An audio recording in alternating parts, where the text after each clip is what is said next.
Nearly every week from 1994 through 1997, I found myself at the Dixie Dozen Multiplex on Dixie Highway in southwest Louisville, there to catch a film. In that time, I saw some okay movies and mostly bad ones, but I was there having a good time, sometimes with a girl, but most of the time just with my friends. A Dr. Pepper, some Red Vines, some Junior Mints, always enjoying the show. There's something about the world of cinema that's completely captivating. The big screen, the surround sound, the lights blazing forth from a screen into a dark room. I find every single bit of it to be completely satisfactory.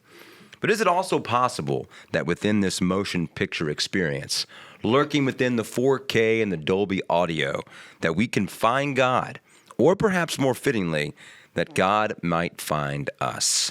That and more on this episode of Conversations at the Springs. Welcome to the very first season of Conversations at the Springs. We are here to dive into meaningful conversations that matter. We exist to love like Jesus, taking hope across the street and around the world.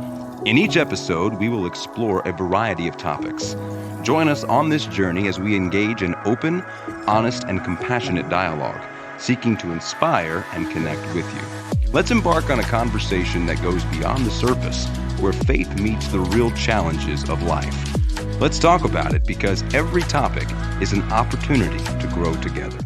Welcome back to Conversations at the Springs. This is episode 4, Finding God in the Movies. In the month of February, we designed 2 episodes dedicated solely to the world of entertainment and where one might find God at work in such. My name is Jason Davidson. I'm an occasional speaker and musician here at the Springs, a full-time entertainment consumer, as well as an 8th grade ELA teacher at Russell County Middle School. Now, Joe Rogan was not available for tonight's podcast recording, so I brought in the next best thing: husband, father, nurse practitioner, and the recently minted worship pastor at the Springs, Taylor Aaron Gibson. Taylor, how are you? I'm fantastic. Now, for those who did not catch episode 3, we did a podcast a couple of weeks ago that released on Tuesday, February the 6th, I believe, about finding God in the music. And just a little bit behind the scenes, when we left that podcast, Taylor, you were wringing wet. Do you feel a little bit more comfortable here tonight for episode number 4? I believe so, yeah. What do you attribute that comfort to, do you think? You know, just a lot of prayer. Yeah. A lot of speaking to folks about podcasts and then researching myself on how to relax before the podcasts. And what did you find in your research? What was the number one tip you got? Joe told me. Yeah. I won't share. It's a secret. So okay. Yeah. Well, bless your biscuits. We also talked about at the end of that podcast that when you're focused on the moment and we're recording, you have all these ideas in your mind about what you want to say. And just without a doubt, you're going to leave that place, whether you're speaking in a church, you're doing a podcast, speaking in a classroom. There's things that you build up in your mind that you want to say, and then inevitably you're going to leave that experience thinking, "Oh man, I forgot to say that. I didn't mention this, and I wanted to." So I wanted to circle back just to episode 3 for those who missed it. We talked about finding God in the music. Are there any things that you would like to maybe add as an addendum to podcast number 3? Yeah. So, I mean, immediately when we stopped recording, I had this thought that, like, it's a good idea to guard your heart no matter what you're receiving in whatever genre of music that is. So if you're listening to secular music or whatever, it's easy to absorb, what you're taking in. So words matter, tone matters. So just, guard yourself against those things. I think it's important. So. Yeah, and because we're talking about entertainment, we realize that we're talking really to 2 different audiences. Mm-hmm. We're all human, but you would almost expect a person following Christ that's a Christian to consume media, whatever form that takes, that would uplift the Lord, and you would find God in that, hopefully, because it was probably designed for and by Christians. Mm-hmm. But there's also a realm in which obviously it becomes more evangelistic, and you're thinking about where might we find God at work in places that maybe he might be unexpected to be found. And so I think it's what we tried to do, delineating that between individuals who follow the Lord and listen to tunes that honor him, and then those, of course, who maybe want nothing to do with church, nothing to do with God, and yet God breaks through maybe through the music. Yeah. Does that make any sense at all? Yeah. Yeah.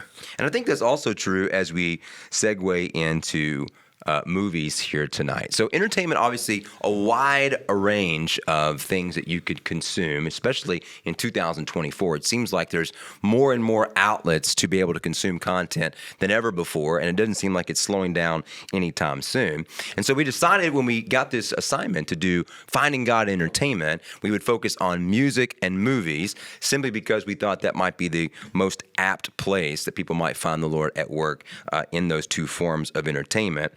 Music is an obvious choice because it is found all the way through Scripture, from Genesis 4 all the way through Revelation. It's an obvious pick. Movies, of course, obviously not in the Scripture. But Taylor, how would we connect the idea of what is presented in a film to what maybe folks in the Bible experienced? Sure. So I don't know. I think back to like parables or, stories that were told. They painted a picture that made a certain, ethic or whatever relevant to the listener. So I think movies similarly will help us to experience something on a level that we can comprehend or not necessarily exactly tied to, but I don't know. That's a terrible answer. No, I don't think so. I think it's spot on.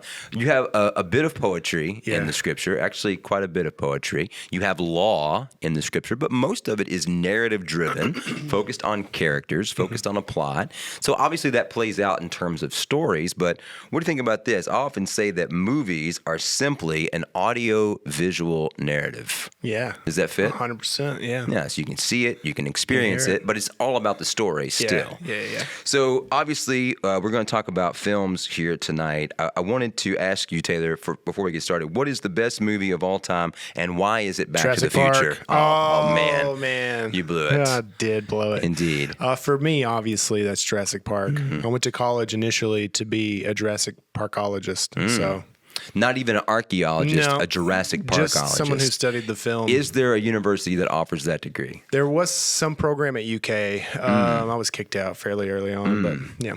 It sounds like something that might be offered online. Oh yeah, these it was days. actually the first online program at UK. Yeah, there was great. no teacher. It was kind of wild. So, Yeah. You wrote the curriculum. I actually was the only one involved. Yeah. Teacher and student. Yeah.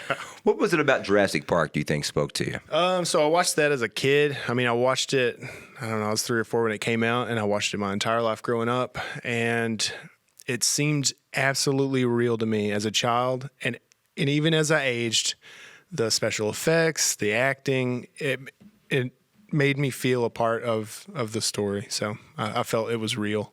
That's one of those movies that have, in recent years, spun back around to make more money off the franchise. Yeah. How does that make you feel? Not super great, you know. It's kind of like if they were to bring back The Office or Seinfeld, it would be a disaster. Right. So that's how I feel about it. Yeah, so my favorite film of all time is Back to the Future. Yeah. And they have talked extensively about doing something with the film. I think as long as Bob Gale is around, that will never happen. How old is that guy? How old He is is that in guy? his, I would say, like late 70s, early 80s. Okay, so soon. Well, I'm just joking. maybe. It's I terrible. mean, you just killed off Bob Gale. It's terrible. They recently came out with a Broadway musical that looks atrocious. I don't know if you've seen that or No, not. I've not. But I think everything about that film is perfect. You know, you think about a film, it's got a great soundtrack, it's got great characters, a great story. It's got pretty much a sense of a vibe all the way throughout that makes you feel like you're a part of that story. So what about media? We started last time, episode 3, talking about media created by Christians for Christians. So obviously in the church, you would expect people to listen to worship music. You would expect people to listen to church music of any variety, hymns, Southern gospel, whatever it might be. The same thing might be true of movies. How much media have you seen, movie-wise, that you would consider made by Christians for Christians? So I think the last movie I watched was War Room, and that came out maybe 9 years ago. You know, a specific movie that came out like produced by some This church was somewhere. Priscilla Shire. It was about tell prayer. Yeah. Yeah. So that's probably the last, and I have a couple of reasons as to why that is. I'm not opposed to watching, movies about Jesus and those things, but I don't know. So I have two thoughts. One, everyone has good intentions, and it was made to glorify God and to Yeah. inspire, and I think that those things happen regardless of intent with Christian movies. My second thought, and probably many people won't agree with, is that media oftentimes sees a way to make a dollar, or the people who run media or whatever, and they pander to Christianity or Christians, and they say, I can make a crummy movie, and every churchgoer is going to go see it and pay $15 at the theater to watch this poorly made movie. Yeah. Do you think that's the number one reason that Christians, who I guess are the target audience, may not see a Christian film, is because they feel like the quality is going to be lacking? For me personally, that's exactly why. I mean, I can't tell you. Growing up, I would watch, what was the one, Fireproof? What was the one about the football team? Facing the Giants. Facing the Giants, yeah. So, I remember my entire church getting together and watching these films. And if you were in a youth group, late You 90s, watched it. early 2000s, you were definitely seeing those films. The acting was absolutely atrocious. The story's good, and Yeah. and there are things to be said about those movies. And again, I think regardless of intent, if it's whether to get my money as a Christian and pander to me, to whatever, there's a good message and inspiration can be found. Let's put some effort into it, and let's get a real studio and whatever. I know that's not going to be popular, but I would like to see New Line Cinema, Passion, anyways. Yeah, well, I was going to segue right into, there have been obviously some movies that were designed to tell the story of the Lord, tell the story of God, and that were primarily made in a Hollywood setting by folks that people that are outside the church would easily recognize. And probably the most famous one of all time is Mel Gibson's The Passion of the Christ. Yeah. So that came out early 2000s. I don't know the actual release date of it. I want to say it's Yeah. like 02, 03. Yeah, I think so. It was all the rage, I think, for a wide variety of reasons. And I've only seen that movie twice, and I'll talk about why that's the case here in a minute. But what did you think about The Passion when it first came out? So that was one of those movies that kind of bent in the mold for cinema for Christianity. So, Mel Gibson produced it or directed it, and somebody produced it, and legitimate actors doing terrific work. And I'm sure that there was a lot of research to, be accurate with context and whatever. So I enjoyed the film. I think I've seen it maybe twice, once when it came out. Yeah. And to kind of briefly tell you a story of Please. the first time watching this. So the movie was still in theaters. None of my church people had seen it. And my mom had gotten a bootleg copy that someone had set in a theater and just kind of, filmed the screen and had gotten it. And we had told the church people, or my dad or somebody had told several people at church. So we had like 15 people come to my house, and we watched watch the bootleg copy of The Passion of the Christ. And looking back on that, I'm like, man, is that okay? I don't know. Yeah. So anyways, it was fun. I remember it being not the movie. I mean, just people coming over and watching a movie from church was fun, but it's kind of ironic now to think, broke the law for the Lord's sake. So Wow. or for our sake. I wasn't expecting to hear that. Yeah, to be my honest. pastor was there, so it's got to be okay. Yeah, Right. it's fine. So the original word passion in Latin means suffering. And so that's why I've only seen the movie twice. It's just hard to watch. It is hard. Really yeah. hard to watch. And so I can't imagine. I felt bad about coming out of the theater. The movie was gripping. It was riveting, but I didn't enjoy watching it.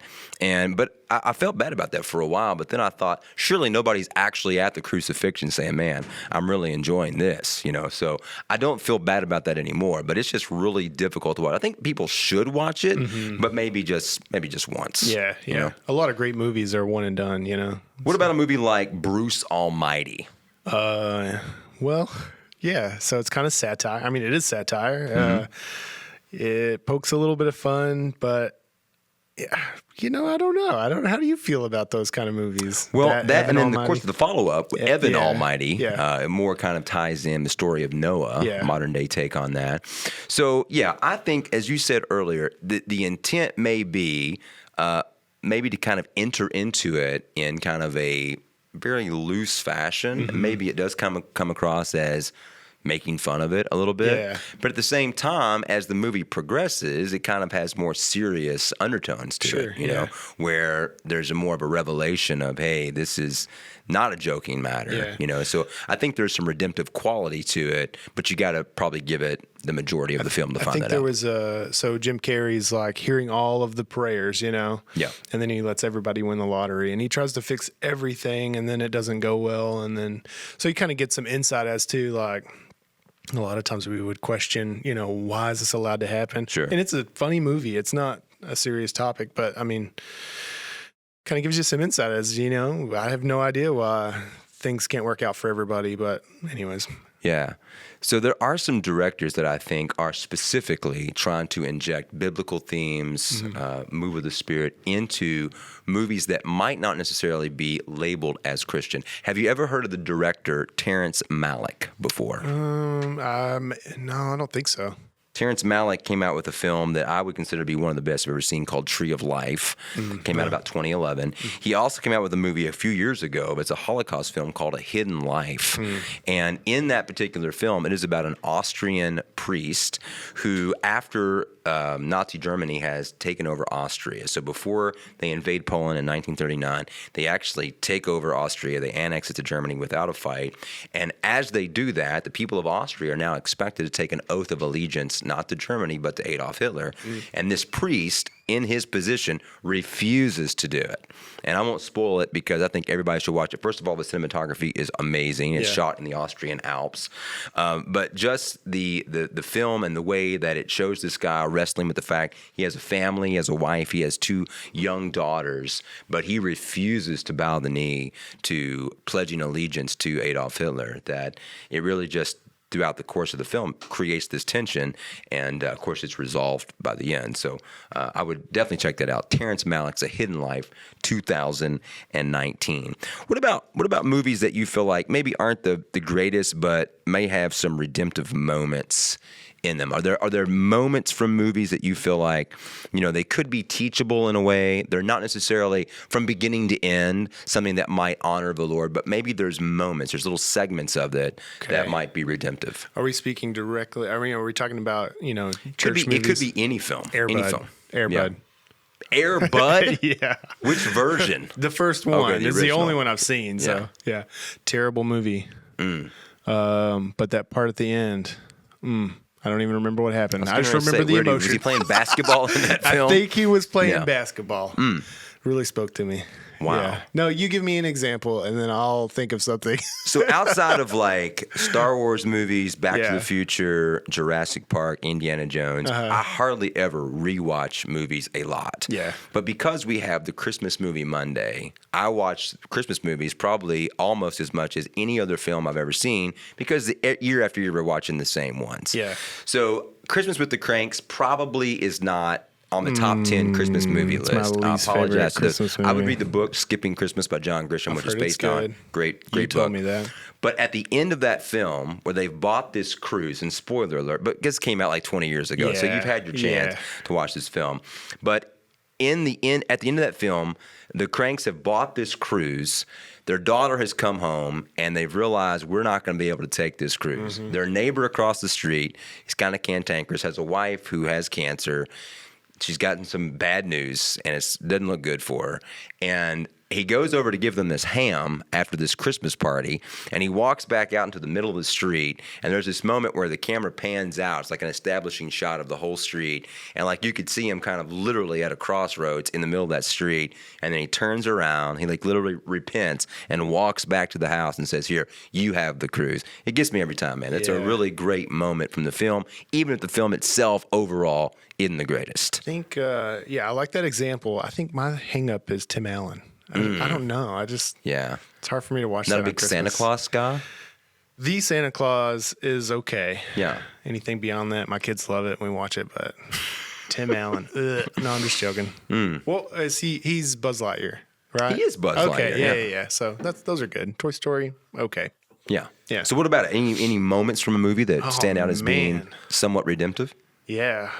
Nothing's coming to mind, but I know that there are millions probably. What about at the end of Elf? Speaking of Christmas films, Yeah. right, where like the entire community there in New York Yeah. has lost any sense of belief, and they finally get the dad to like buy in and Yeah. sing, and as soon as he does, the sleigh lifts off, and there's Yeah. this moment where the music kicks in, and like you can visibly see James Caan in awe. Yeah. Come on now, that's got to be spirit filled, doesn't it? Yeah, that's fantastic. That gets me going. I'll cry almost every time. Every year, June, July, December, wherever I'm watching that. Also, like the very end of A Christmas Story, where like the Red Rider has happened, the eye's been shot out, and then you've got the dad and the mom, like all the kids are asleep with their toys, and they're just sitting there in front of the window, snow's falling down, listening to Silent Night. I don't know, there's something like holy and sweet about that moment. Yeah, we're just hanging on Christmas here. What about It's a Wonderful Life?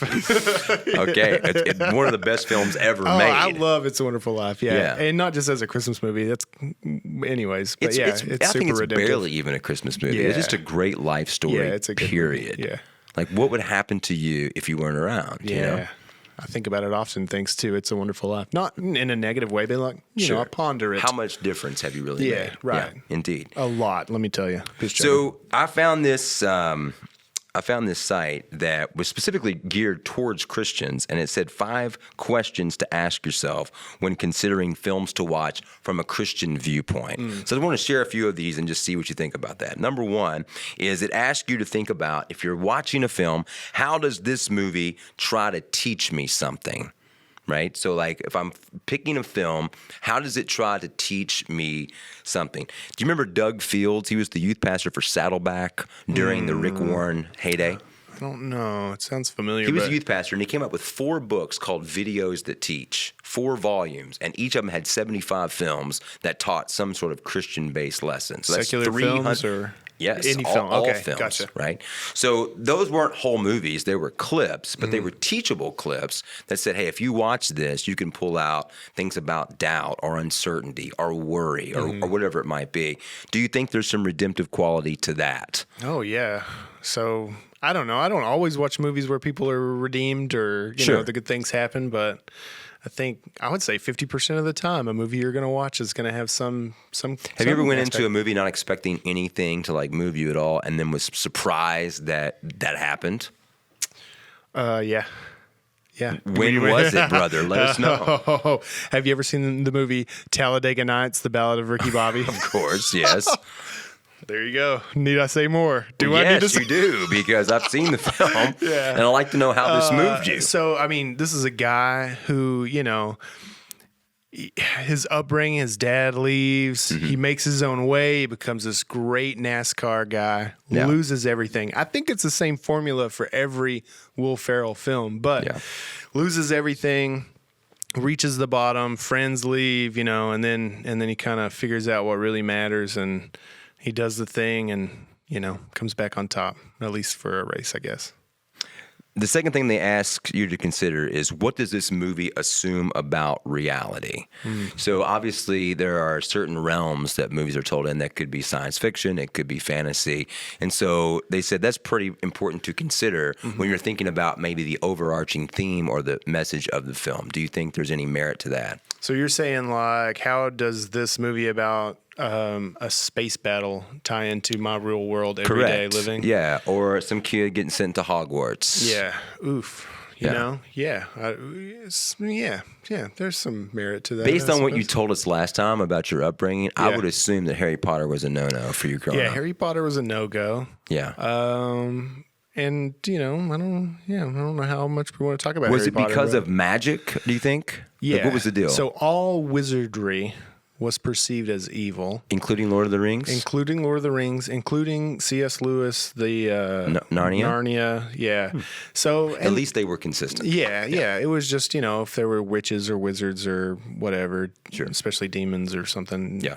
It was just not something that we wanted to dive into, and that goes back to, you know, my dad had a heart for me and was guarding my heart in Yeah. a time where I was very impressionable, and he might not have known that C.S. Lewis was a Christian author or Tolkien or whatever.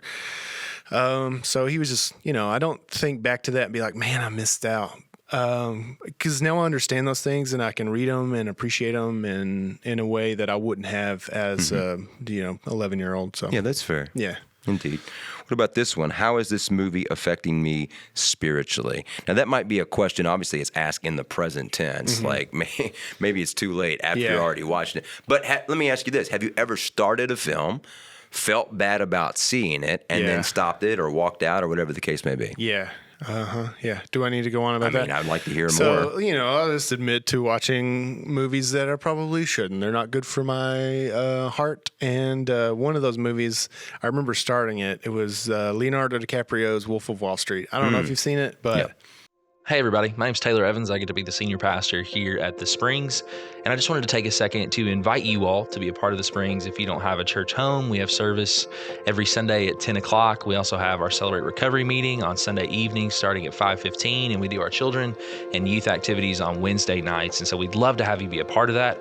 Or if you're not in our local area, we'd love to have you be a part of our online community. We have several people that worship with us through our online services, and we'd love to have you be a part of that. If you've enjoyed this podcast, if you've enjoyed some of the ministries of our church, I want to invite you all to our website at thespringsky.com, where you can give to support not only this, but all of the ministries and all that God is doing through the Springs.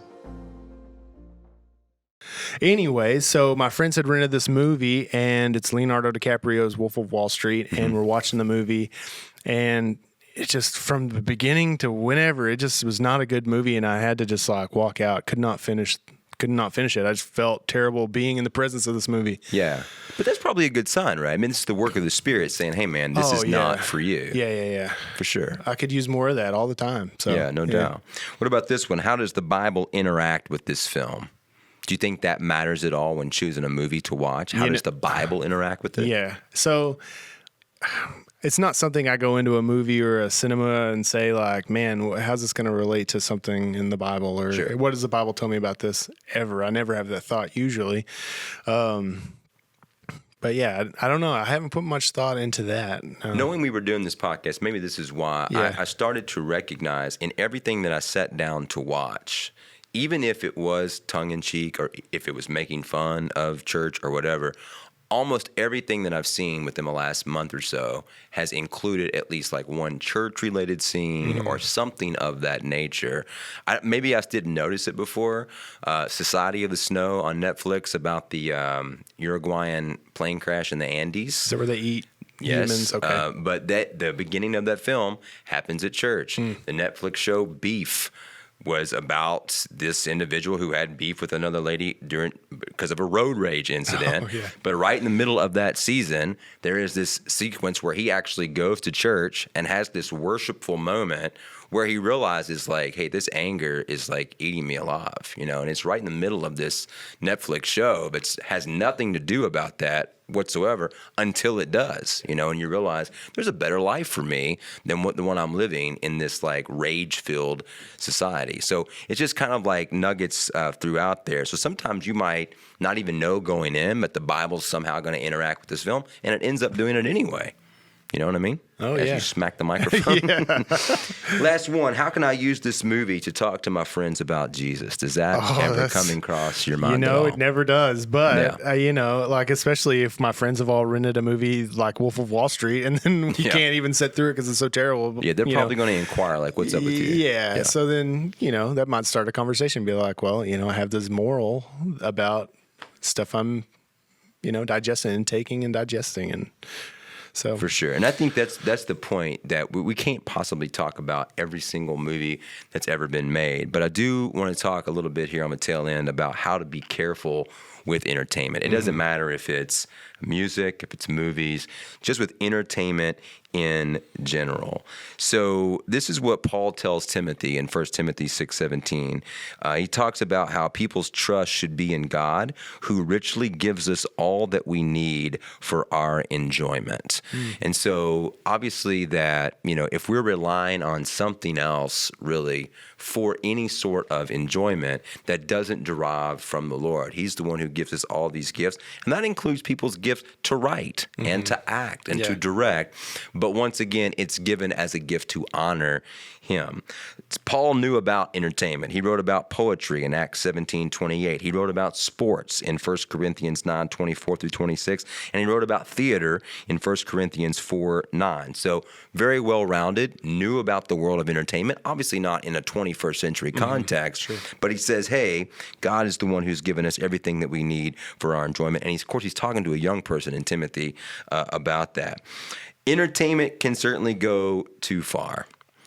At a party for Herodias' daughter, Herod asked her whatever she wants. She performs for him at the wedding. She dances for him and says, hey, this was amazing. What would you like as a payment for this entertainment? And of course, she asked him for the head of John the Baptist as a form of entertainment. What forms of entertainment do you think are the easiest to go too far into a realm where maybe Christians should not be engaging in it? What forms of entertainment in general? Yeah, sure.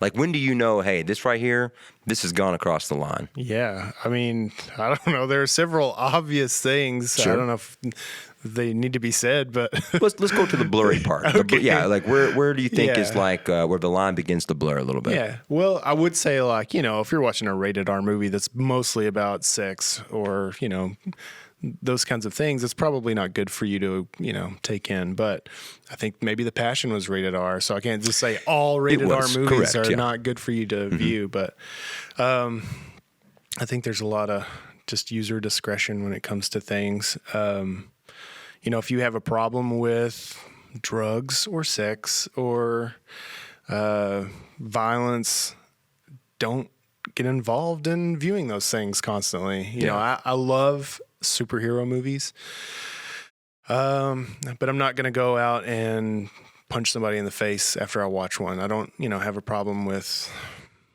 fighting. I've never been in a fist fight, surprisingly. And you're from Clinton County. I'm from Clinton County, and it's lucky I made it out. So, yeah. Indeed. Yeah. Proverbs says this: a cheerful heart is good medicine. Do you feel like maybe sometimes you just watch something just to maybe put yourself in a better mood? Oh, yeah, for sure. And What's your go-to for that, dear? Go-to for that? It's got to be, I watched it just this week, and we watch it like once a month at my house, is Nacho Libre. Yeah. So, I mean, very church-related. Very much so. Yeah, he's at a convent, right? Yeah. So, yeah, anytime I watch that movie, like, I've been saying lines from that movie since I watched it a couple days ago, and just makes me better all week long. Best line from Nacho Libre. Get that corn out of my face. Good one. Very nice. David in 2 Samuel 1 through 27, in the spring of the year when kings normally go out to war, David sent Joab and the Israelite army to fight the Ammonites. So instead of actually fulfilling responsibility, he hangs back just to relax. And of course, this leads to Bathsheba and so on and so forth. So entertainment probably should not take the form of you shirking responsibility. Yeah, you know what I mean? for sure. Escaping from what you're responsible for doing as a human being, as a Christian. And so if we find ourselves maybe just like trying to avoid reality by diving into entertainment, then probably we're doing it for the wrong reason. Oh, yeah. And I see that a lot with friends. I mean, I have one friend in mind. I won't name him on the podcast, but Good call. unless you guys, everybody wants to hear his name. No, I'm just joking. But one person I can think of, I mean, they live in a fantasy. Like, that is what they prefer. That's all they consume. And Do you think it started out being relatively normal consumption of entertainment, and because it went that way has evolved into what you described? yeah, I think it started out just, having a natural tendency to enjoy a good story, and then it's turned into wearing cat ears or whatever, what have you. Sure. No this is offense. If anybody wears cat ears, I don't. That's Yeah, fine. sure. I got you. In Psalm 101:3, this is what the psalmist says: I will not set anything before my eyes, anything that is worthless. Have you watched anything that you felt like, you know what, there is nothing of value or worth in this at all? Yeah, you mean like maybe I even enjoyed the movie, but I didn't get anything good from it? Yeah, or? but I think if you enjoyed it, I mean, that's tied to still worth, enjoying I it. think. Yeah, I'm okay. talking about you watched something and you were like, I can't believe anybody in their right mind would watch this thing. Yeah. I can't remember the name of the movie. It was about some Civil War thing. It was some movie I randomly found on a streaming service. I don't remember which one. It's been probably 15 years ago that I watched this, but I watched this movie. And I mean, obviously, it meant nothing to me. I can't even recall the name of it, but I watched it and I was like, "What was that even about?" Who was in the film? Do you remember who was in it? No actor that I could name. It was, but I thought it's about the Civil War. It looks cool. Sure. And then nothing happened in the movie. It followed some guy who was in the Civil War and then was like trying to walk home. Nothing happens to this guy. Eventually, he receives a letter somehow. I don't know how even anybody knew where he was located, but his brother wrote him a letter, and the contents of the letter was like, "Hey, hope you're well." And then it was like, end. Wow. Yeah, it was super strange. I remember like 2 hours later being like, I thought you were talking about Cold Mountain for a little bit. no, And I was Cold going to be Mountain's a super good offended. movie. Yeah, it's a good film. It's a good one, yeah. But it's similar, I guess, yeah. Much better. Maybe I am talking about Cold Mountain. I hope not. Yeah, I I'm hope just not. joking. Jack White was in that, right? Jude Law. Jude Law. Wasn't Yeah. Jack White in it? Maybe. Like for a cameo? Okay. Anyways. Maybe. Anyway, Jude Law was definitely in it. Paul writes this to the church at Corinth, 1 Corinthians 10:23. Everything is permissible, but not everything is beneficial. So what would you classify as something that you, as we're wrapping up here on the podcast, a film that you feel like, or maybe a series of films that you think, hey, these are beneficial. It's not just for entertainment. It's just, hey, this right here would benefit your walk with the Lord if you watched this film. Okay. While you're thinking about that, I'm going to reiterate A Hidden Life by Terrence Malick. And even going back to The Tree of Life, Terrence Malick is very underrated, not as well known. I think he is deeper than Christopher Nolan. Christopher Nolan, of course, gets all the accolades and so on and so forth. But Terrence Malick, he's an old dude now. I don't know how many films he's going to make. Hidden Life. Check that out. Okay. What do you think? Beneficial to watch. And we're talking about, once again, films where maybe finding God at work, where it's not necessarily made particularly for a Christian audience. Well, that's a really good question, and I wish I had like a couple of days to ponder that, because it might take a couple of days. But films that they're almost always about good versus evil.